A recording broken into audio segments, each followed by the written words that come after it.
And I have a very special guest here today. I have Scott Choppin, not to be confused with Frederick Chopin, his Right. Polish ancestor who had a couple of top 40 hits back in the day. But I am here with Scott Choppin, and let me tell you, I don't know how my scheduler finds these people, but when I saw Scott was on my list, and you'll all understand why in just a moment, but I was pumped because I have so many questions to ask Scott, and Scott has no idea why. So I am going to give Scott a little bit of my background. So Scott, I have owned and own over $20 million in multifamily property. Mm-hmm. I now live in Southern New Hampshire. So my properties have been all over the country. As I tell my students, I'm 72 years old, so I'm kind of settling down here now in Southern New Hampshire. So I'm looking for deals. I'm selling 2 properties right now, and I'm looking for deals. And you know what? There are none to be had in Southern New Hampshire. It is just a crazy market. So the more I investigate, the more I start to think, like, where can I plow my money into? I love multifamily. That's all I want to do. I thought, I'm thinking construction. I'm thinking ground up construction. Right. And I went to a Marcus and Millichap conference in Boston a couple months back, and they started talking about this concept of workforce housing. Yeah. Yeah. And I listened to it, and my mind was changed because I listened to that. They said over the next 5 years in Boston, Class A property will be the vacancy rate will go from 1.5% to 5%. Mm-hmm. They said in workforce housing is going to stay at a 1.5% vacancy rate for the next 5 to 10 years. The demand for it is so great. And I thought to myself, wow, okay, now I want to find out about building workforce housing, because in Southern New Hampshire, I went out and did some market research with one of my students who's now going to be my partner. I went out there and started doing some research on workforce housing, and you talk about a 1.5% vacancy rate. I want to say it's negative 1.5%. It's got a waiting list. You go on apartments.com, you type in all of that property that would be considered workforce housing, and there's a line out the door. You can't, they just don't have that product. And I've been watching all of your videos, and for those of you at home, I highly recommend you go to Scott's website, urbanpacific.com. He's got some great educational videos on there. He shows you, some of the steps that he's doing step by step in some of the construction. The name of the property was Cedar Avenue. It was just great stuff. And so I look at it as like, Scott, this is my plan. I want you to talk to me about, your concept, which is called UTH, which is a very novel concept. I don't know how well that would go over here, but I want to talk to you about it.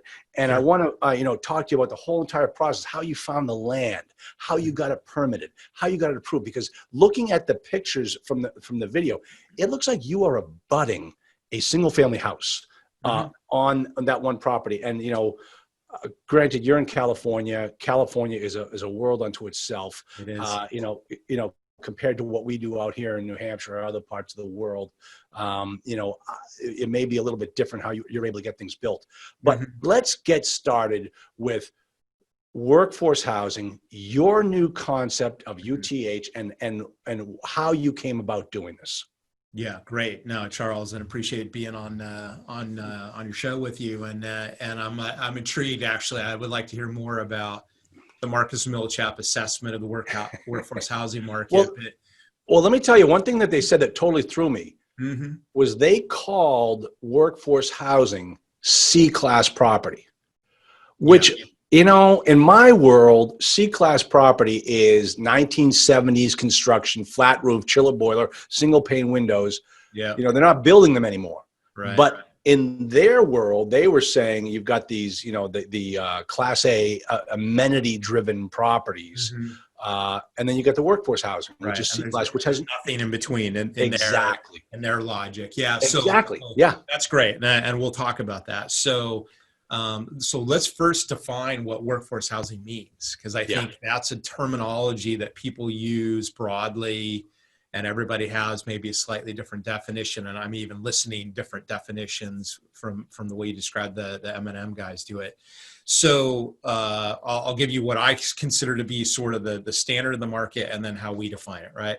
So the standard in the market right now for workforce housing is in line with what you described of that Class C property description that the broker guys gave you, right? And so the way people say it is it's apartment housing that's fallen on hard times, it's older, it's obsolete, chiller boiler, flat roof, right? And so it just becomes basically like default workforce housing or default affordable or attainable housing, depending on how you want to describe it, right? And it's just basically cheaper because it's old and not in great shape. 1970s. Yeah, right. Yeah. You know, we were looking at properties in Dallas and Houston and Austin for a period of time, and it was the same thing in Texas. In the Dallas market, it was the flat roof, master metered buildings. I bought one. Okay. Yeah, right. Filthy. And the brokers in the time, in fact, this was some guys at Holiday, Fenolier, Fowler, HFF, and they're like, stay away. Don't like, it's cheap. It's in the South. This is in Dallas. Boy, I wish I had spoken to them. Yeah, right. And they were advising me well. So they were good guys. So that is, I think, when people talk about workforce housing today, Charles, they talk about that, older product that's fallen on hard times. And so they just can never charge any more than a certain level of the, percentage of the market for new product. Right. And you're dealing with an expense ratio that's like in the 55 to 65%. Yeah. Master meter. That's why I was, exactly. We're always like, everything was master meter, electric, water, gas, right? And so, those would be examples of that. Okay. So now other people describe workforce housing as a way to describe affordable housing, what I call true affordable housing. So think government subsidized housing tax credit. So that's another version of workforce. And then our version of workforce housing is, as you described, UTH, that stands for urban townhouse. And what we're really trying to do is we're trying to bridge the gap between your Class A luxury, new developed, multifamily, and your Class C, existing value add product, or even any value add project, right? Whether A, B, or C, right? And so what we're providing is a new construction model that has rents that are affordable, that are at a 30% income ratio for families that are between 80 and 120% of median income. And that could be anywhere in any market, right? If you took that ratio of what's 80 to 120 of median income in a given location, that's true in Boston, Austin, Los Angeles, the Bay Area, et cetera, they're all going to be adjustable up or down. In California, obviously, we have, some of the highest, rents and incomes that you would find in the United States. Right. Our model UTH, the way it's designed and sourced and built, is able to provide naturally rents that fall at 30% of income for those families that are between 80 and 120. So we bridge the two worlds. We're providing affordable or attainable rents. And I'm careful not to describe affordable, call it attainable or naturally occurring rents, and giving them a new housing product. Wow, what a nice spin you put on that. Naturally occurring rents as opposed to affordable rents. That's as opposed to government restricted rents, right? Exactly. So just to add, so I think of the two ends of the spectrum in housing in a different way. One is you got the luxury new construction. On the other end of the spectrum is the new construction true affordable, which is government subsidized, right? It's beautiful. Usually it's tax credit, government subsidized, new construction. But the way I describe that is there's never enough, right? And it's always limited by one specific thing, which is it always needs that government money to work. It needs government subsidy. And my argument, right, it's even based in fact, is that's always a finite source. There's never enough government subsidy to build all the affordable housing that you would ever want, whether you're in Boston or Los Angeles. There's always far more demand for those true affordable housing units than there is supply. And that's because it's restricted by this finite supply of subsidy. So another way we sit in the middle is this, between true affordable housing and market rate. Now, you don't use any type of government sponsored financing. You do straight, you go right out to the market, market driven loans, you go out and raise private money. That's right. So you have none of those restrictions. You're just trying to do it like, this is where my my rents, the cost of my construction, the cost of the land, everything has to fall within this range because this is the rent that I need to get on that Exactly. property. And so that's, naturally occurring was the distinction that you heard earlier. Well, our way we describe it is we're pairing private capital with a workforce housing model, right? If I say that finite resources for government subsidy are always going to be true, right? And that on the market rate side, we're only limited by the market capability to accept new units, that there's always generally in, equilibrium or undersupply marketplaces, there's sufficient capital to do that. Then why would you not bring those two together and say, let's put private capital that's virtually unlimited. It has to make sense. It has to produce returns. It has to be market coherent.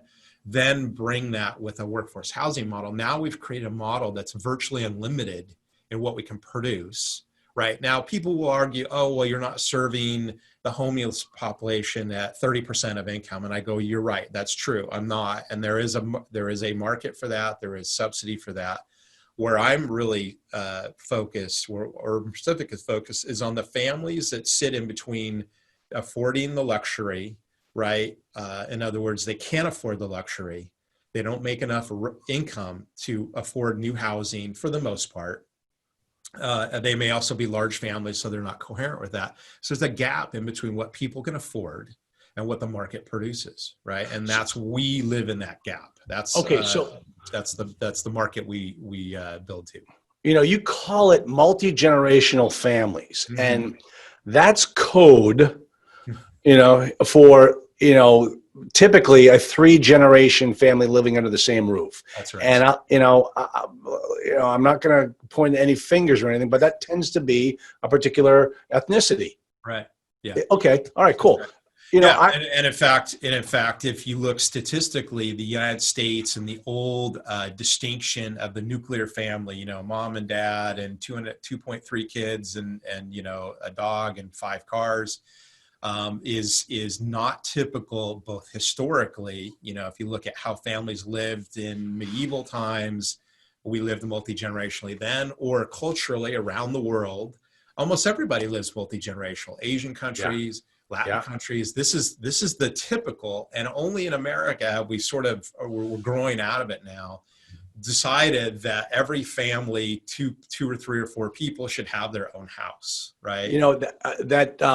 I just, what the heck, let me just tell you the book that I've been reading, and they talk about that, and they talk about why that is not the case anymore in the United States. Let me tell you the name of the book. The Big Shifts Ahead by John Burns and Chris Porter. Okay. And they say the reason why that is not the case, or hasn't been in the United States, is because of Social Security. Right.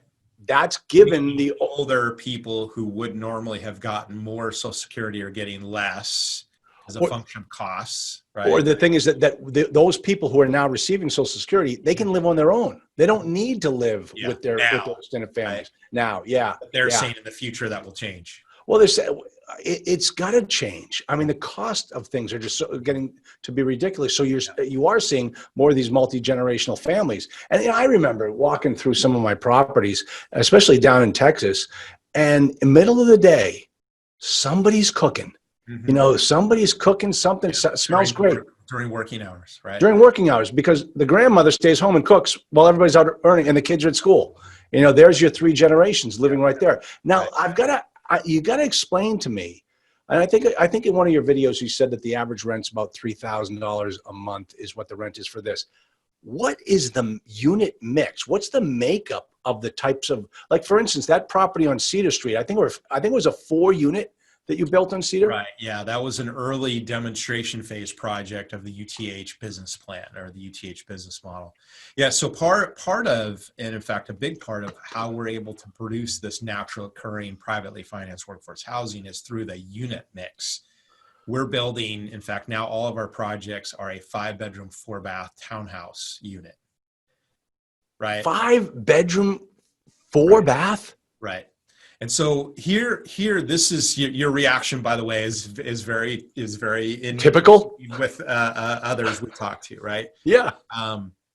So basically, UTH really has multiple ways that it solves the issue of housing for middle income families. And I'm very specific to say that because basically if you're a family of 6 or 8 or 10 people, and I'm talking about a related extended family, not necessarily two families that don't know each other coming together. These are mom and dad, adult children who living at home, small kids of mom and dad, or younger children of the adult kids, grandmother, grandfather, older in-law, mother-in-law, right? You know, again, in this multi-generational standpoint. One of the things that they do now, in fact, we didn't cause this, we are just being responsive to the marketplace, is that these families, because they've lived multi-generationally, always historically, what they also do is interesting is they have an economic sharing model. And what I mean by that is they basically share incomes and expenses across the larger family group. So in this group of 6 or 8 or 10 people, you're going to have on average 2 to 4 wage earners, right? So maybe mom and dad work, maybe the adult children work, maybe grandma still works, right? But they're all pooling this multi-income wage earning environment into one family group. And typically, in fact, a lot of our families will be pulling out of 2 units that maybe are side by side in an apartment complex, or maybe they live a block away from each other. One of the new things we're seeing is families are coming together and they're actually going to import grandma from the Midwest, right? Our Fullerton project is pre-leasing now. One of the families is that's where they haven't rented yet, but we're talking to them. It's a mom and 2 daughters. And they say, great, we have these now extra bedrooms or more bedrooms than we could typically find in the marketplace. We're going to bring grandma from the Midwest and she's going to come live with us permanently. And this is such an amazing difference from any housing and certainly any apartment housing. Like I say to people, there are no 5-bedroom apartments. Nobody's building it. I have never heard of a 5-bedroom apartment at scale. Yeah. But what it does is it basically puts us right in coherence with these multi-generational, multi-wage earner, middle-income families, right? And you're exactly right. It is predominantly a cultural, we have Hispanic families in California, Vietnamese, Asian families. Yep. And in fact, as I sit with investors, analysts that are, from maybe they grew up in a family that was multi-generational. It's interesting because I'll have the senior underwriter at a family office look at this and go, wow, that's pretty aggressive. 5 bedrooms. Like, who's doing that? That's really bold, right? Maybe even a little scared of it. Then I'll have the younger, 25-year-old guy who grew up in a multi-gen family. And he's like, dude, this is so what we do. This is how my family lives. I totally get it. And in fact, I had one young guy from a family office here in Southern California. He goes, my family owns units like these. We live multi-generationally. And all of our units that we own have families that have lived there. In fact, his argument was they were super stable family. I was just going to say that you are not dealing units for like 20 or 25 years. And it's not the exact same family members all 25 years, but the generations are evolving through the housing and staying put, right? Yeah, you're not dealing with a transient crowd. No, these people move in and stay. It's harder to get rid of them. I mean, yeah. So what's happened in that as we're raising capital, we've moved now to all of our deals are all long-term holds. So basically we're raising capital from day one in the development cycle that we want to hold these projects for 10 years plus. I even say internally, forever. And that we think of these families as very stable or sticky, right? Strong social networks, kids are in school, jobs are close by. One of the great things you already described is, when kids come home from school, right? Let's say you've got, 2 or 3 younger kids, they're elementary age, they're walking home from school. I love the idea, as you already observed, that somebody's at home when kids get home from school, right? Right. And our mission isn't to solve latchkey kids at home in the afternoon by themselves, but multi-generational families already have this. Already solved that. Again, we're just providing a housing type that's coherent with that.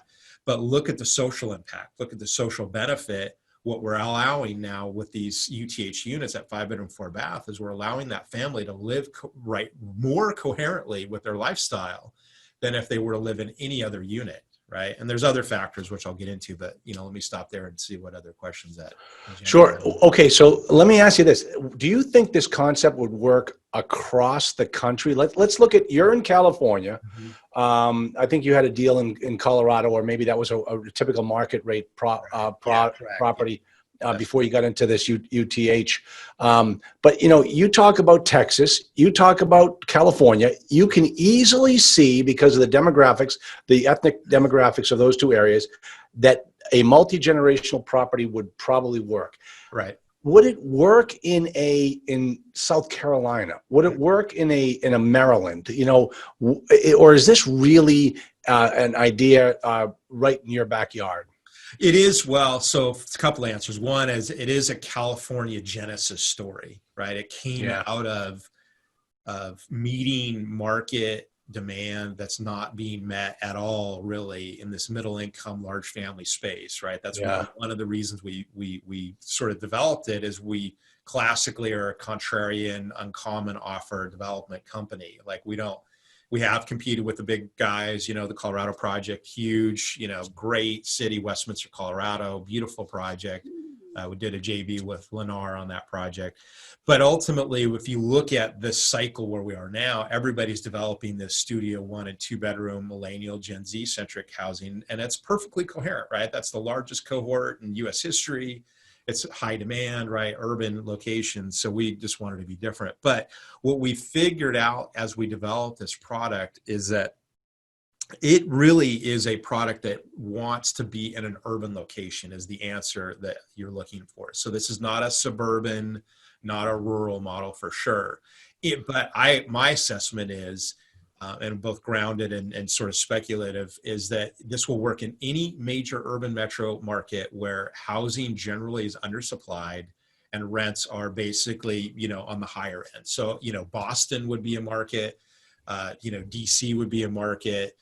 Here in California, we've obviously we're based in Southern California, so Los Angeles and Orange counties is where we're active right now, but we've underwritten projects specifically in San Diego County, City of San Diego, urbanized Metro San Diego, the Bay Area, Portland, Seattle, and Denver. So we found land sites, we underwrote the rents, operating expenses, build costs, fees, and we said, does this model work in each of those markets? And the answer came out that it does in every one of those markets. So as I extend that, logic out into other urban metro markets, I think it's going to work in particularly coastal markets, right? East Coast, Yeah. West Coast, Pacific Northwest, Seattle.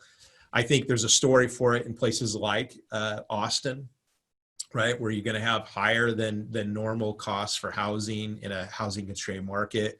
Now, Texas and markets like Texas are always ones to be careful about because, Texas naturally sort of can expand when market prices go up and multifamily rents go up or cap rates and valuations go up on new product. Well, you can start to build more on the periphery, right?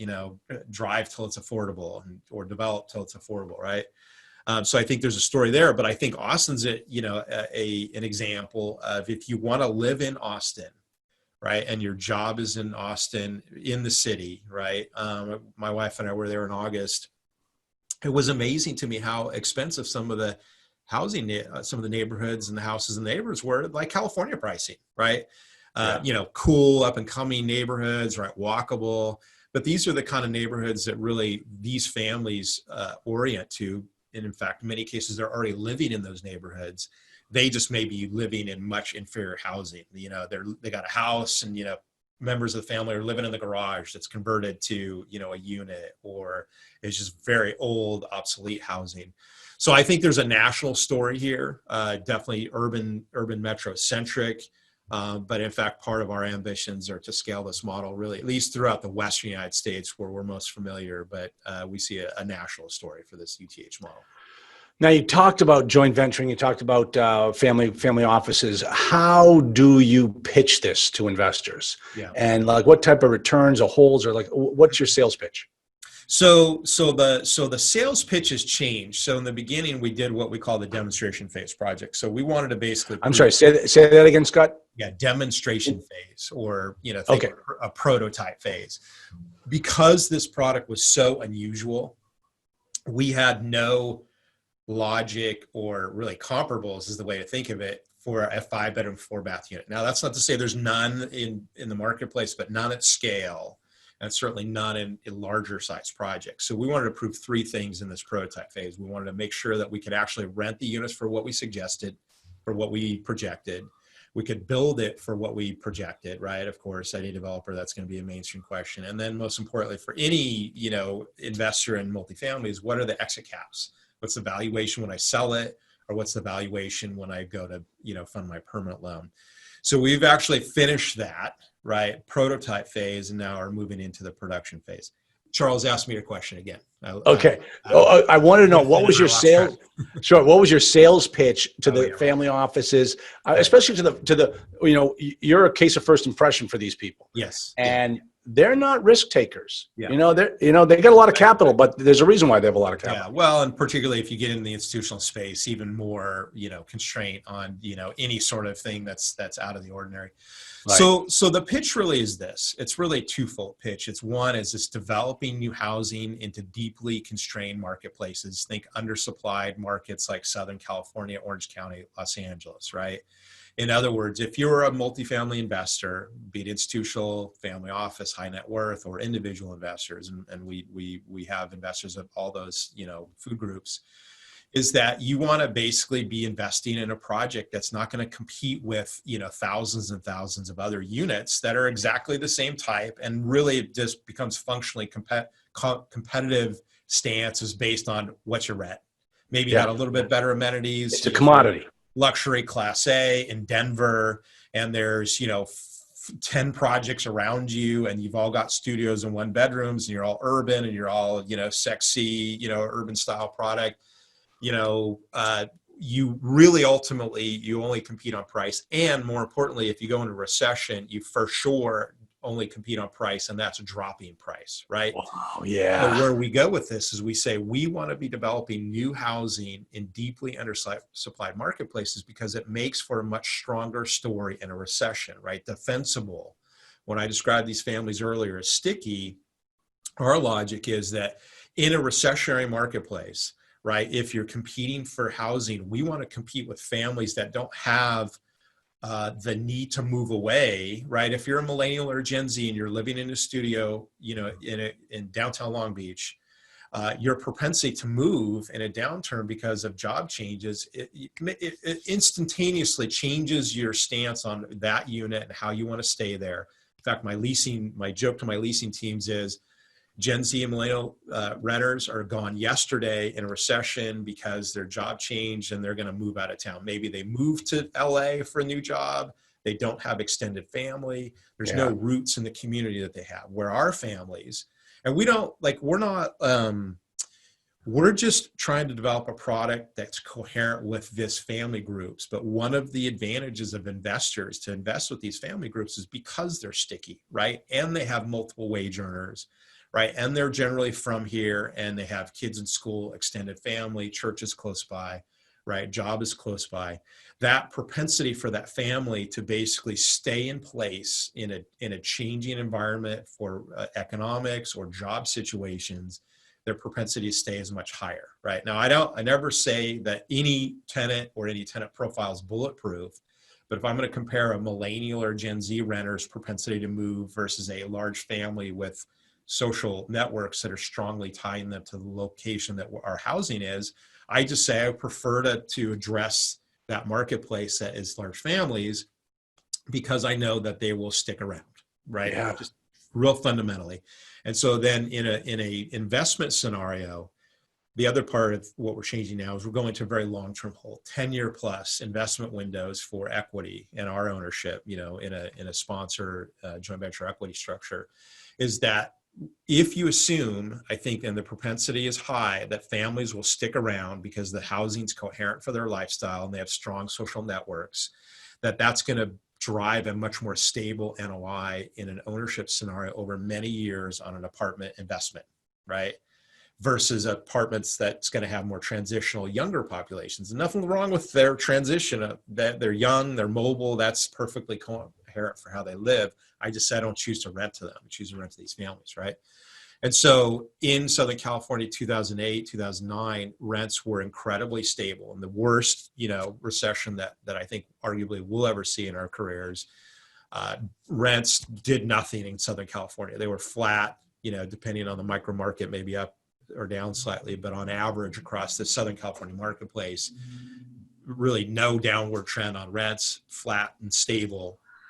And so I go to investors, hey, look, if you're going to invest and you want to be in real estate, you want to be income producing property, and you're looking at, between 3 and 10 years of your window for investment, then my argument to invest with us and workforce housing model is we're basically giving you a very defensible investment space that in a recession, you're going to be protected. And then on our long-term hold scenario in 5 or 7 or 10 years, we're going to come out the other side of that, timeline, and we're going to have plenty of time to recover. Values will change in a recession for multifamily investments, right? I expect, comparables in the market to change, cap rates will change, but most importantly is NOI will remain stable.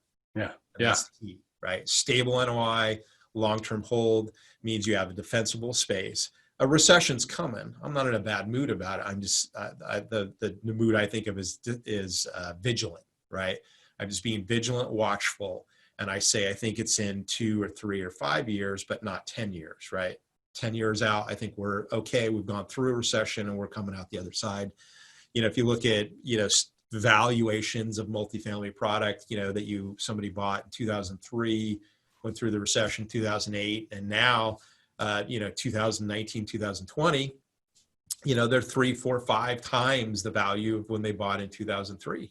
Right. Yeah. Even with the valuation downward trend in the recession that we had in 2008.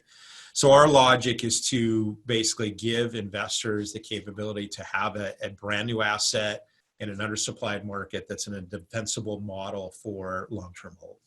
Now, I looked at that property, that Cedar Lane. Do you have problems with getting your deals permitted? I mean, if you just do the math, that spot looked like it might have been a 1/4 acre. And, yeah. And you were putting on 5 bedrooms, 4 units. That's about 40 people living on a 1/4 acre. Yeah. I mean, I'm sure that the forefathers of forefathers of many of the towns didn't appreciate you. It might not even be a 1/4 of an acre. I want to say that was a 7,500 square foot site. Yeah. In fact, that's our less than a product, 1/4 our of an acre. UTH model right now develops at about 2,000 square feet of land area per unit, right? So if you took a 10,000 square foot lot divided by 2,000, you're getting about 5 units, right? And we've honed the design methodology over several projects. In fact, the prototype phase was to really work all those, wrinkles out of the system to make sure, and Cedar was one of those. So you've got 4 units, you've got 20 bedrooms. That's the math 40 that people. I do, right? And are you having 2 people in every bedroom? Sometimes, but not always. We have some tenants that are looking at Fullerton that they have 3 people and they still want 5 bedrooms. There's a range, right? So the permitting question really is a great question. So we're California developers, so we're used to, a crazy entitlement, politically, upsetting, entitlement process.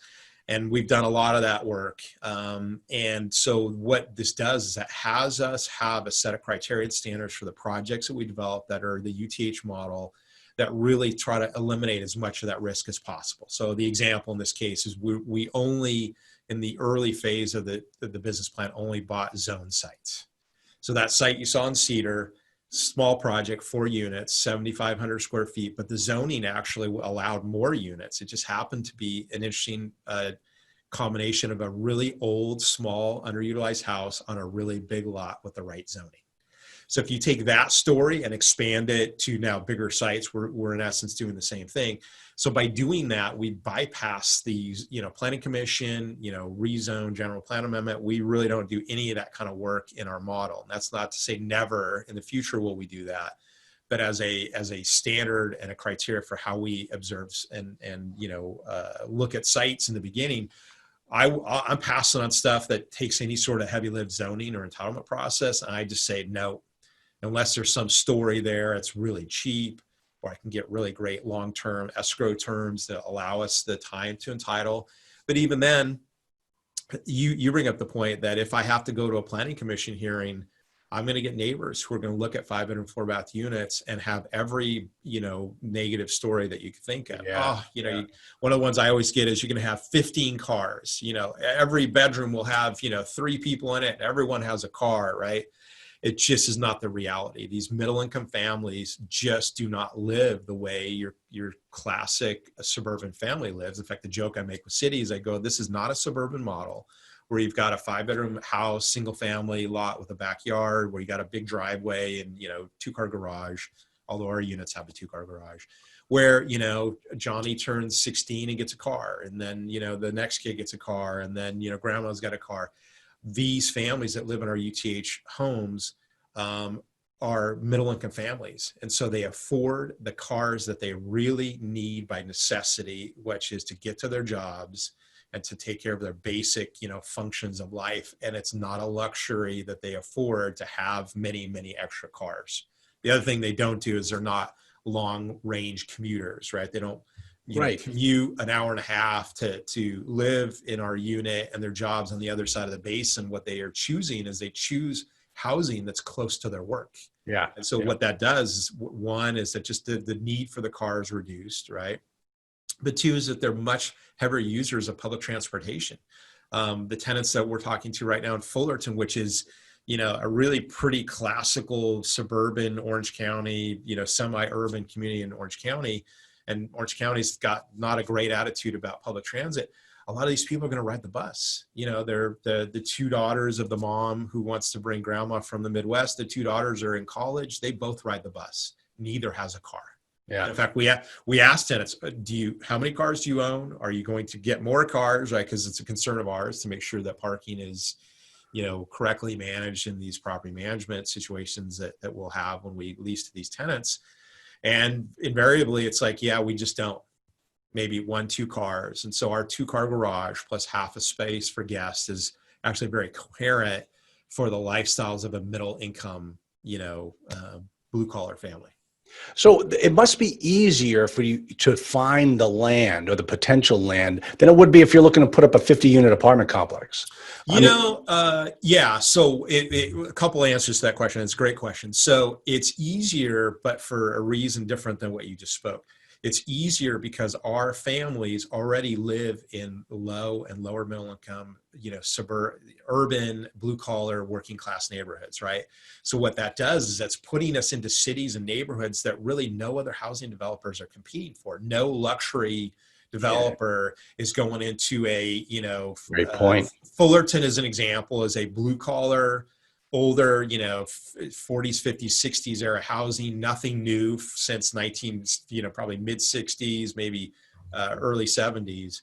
And then the incomes just don't support a luxury product. Plus you can't get the density. So if you're a high density, brand new urban, high density apartment developer, you're not going to go to this neighborhood because it's not the right income demographic, right? If you're a condo builder of, similar product to, density wise to what we build, you're not going to that neighborhood because guess what? You're not going to sell homes in that neighborhood because the incomes don't justify it, right? So for all intents and purposes, we really have very little competition. It's not to say none, there's always competition at some level, but we are getting access to more sites because we have less competition. And that, remember earlier I said we designed UTH to work for multiple reasons. Well, one of the reasons is because we can buy land more cost effectively because we're not competing for it as we would in the mainstream, right? Now that does bar us from neighborhoods. If there's a high end in LA, there's a neighborhood called Echo Park, Silver Lake, right? It's the new up and coming, all the up and coming Gen Z millennial kids who want the hip new neighborhood. That's where they want to go. And I have brokers send me, and I go, no, I'm not even going to look at it because I know housing in those or land in those neighborhoods will easily be 200,000 a door. And we really want to be at 100,000 a door and less in the neighborhood. Okay. So we're seeking out really, low and lower middle income neighborhoods. I might describe them as tough neighborhoods, but that's where our families already live. In fact, in Fullerton, every family that we've talked to so far are all from Fullerton. Nobody's coming from the next door city or, 10 miles away. they're like looking for housing in Fullerton. They're looking for something that helps them, in a growing family or be coherent with their family, larger family living lifestyle. And, we show up in the marketplace and they're like, wow, 5-bedroom apartments. I've never seen that ever, ever, ever. Let's go check it out.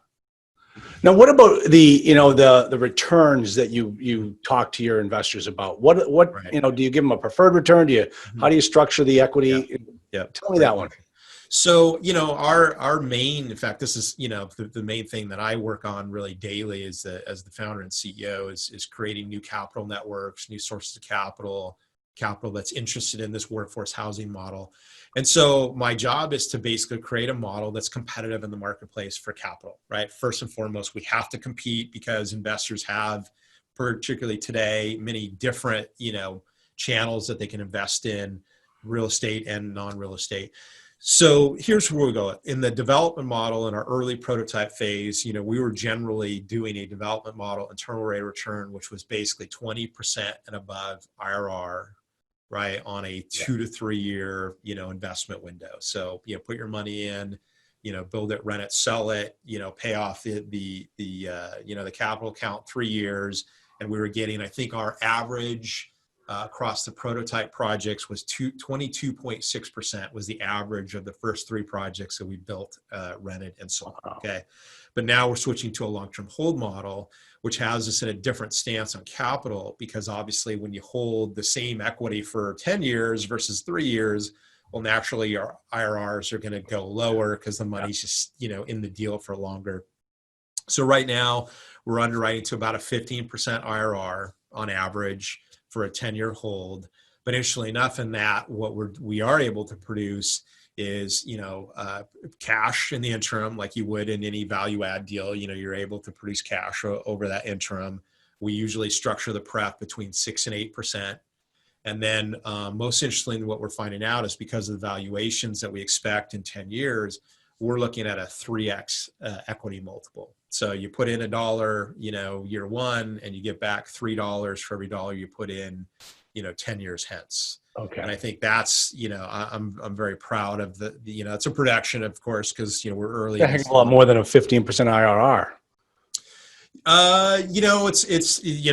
There's very, obviously you got to take into account the cash flow during the operations. We're obviously projecting a valuation at the end based on a, perceived, model of what cap rates will be in 10 years. Of course, it's hard to determine that, exactly. I mean, no one can. But if you're looking for a good stable investment, this is a relatively, based upon the way you've described it, it's a stable buy and hold. So the undersupply story is real key here, because if you're going to have a choice, let's say you're an investor that said, I've decided I want to go into the new construction marketplace and I want to have an asset that I hold for a really long time. Well, new housing is your first choice. And then the second is you want to be in a market that has little or no competition, right? So we're building into an undersupplied demographic, right? Nobody's really building to this marketplace, and we're building a product that's differentiated, right? I don't expect Trammell Crow to land next door to me in central Long Beach with 5-bedroom product. Right? And build because a 5. It's so non-mainstream, right? Now we have to be careful that we're still coherent to competitive stance in the capital raising marketplace.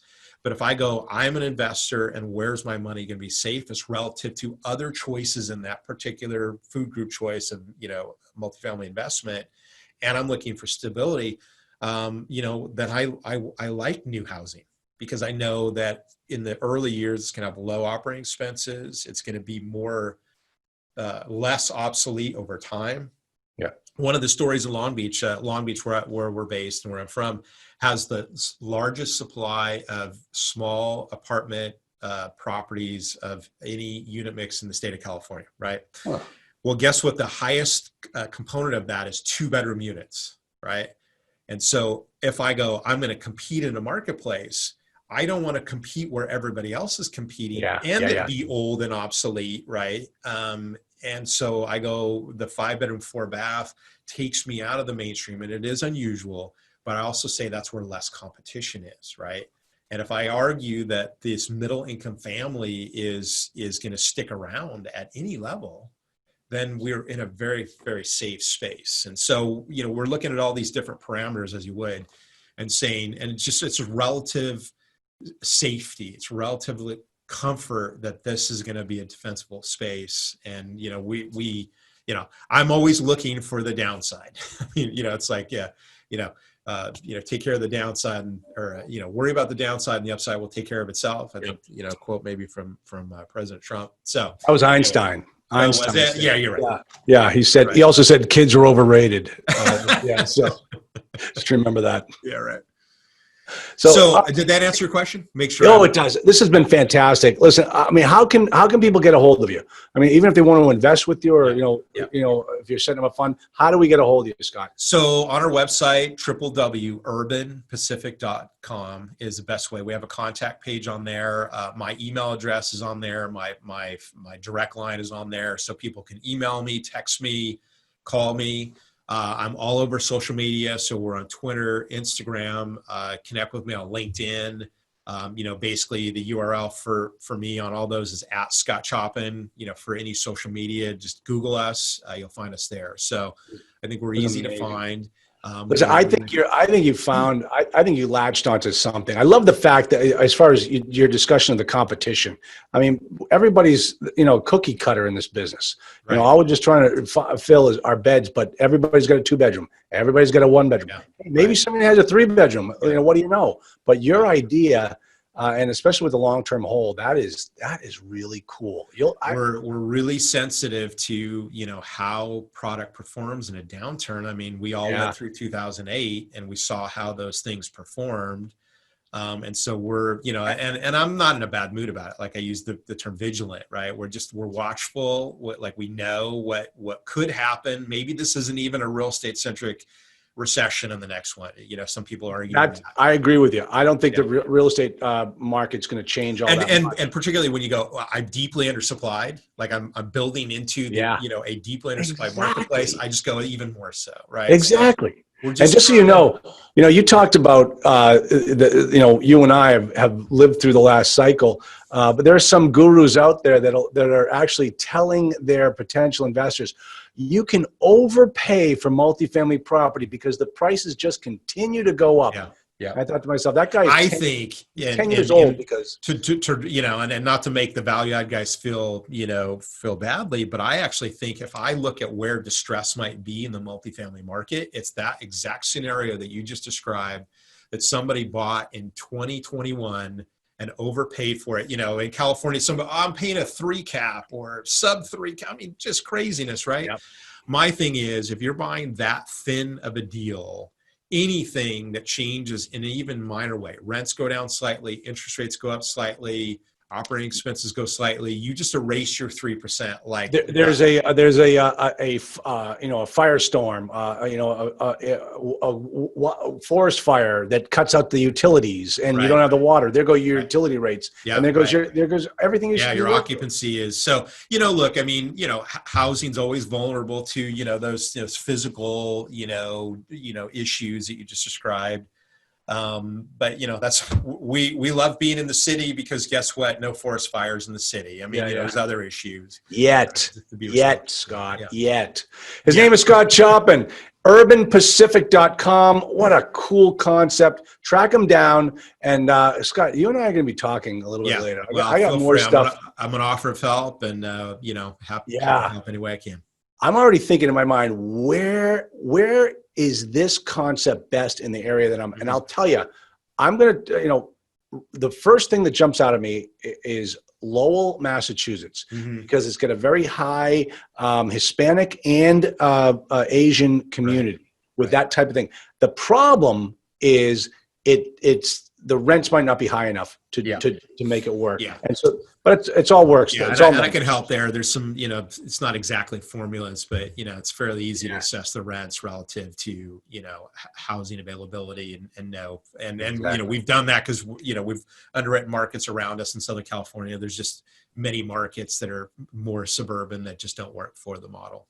Zoning is always a question too. Scott, thanks so much for being on our show. Thank you. This is going to be great. You'll be hearing from all of us soon. Great. Thanks, man. Take care.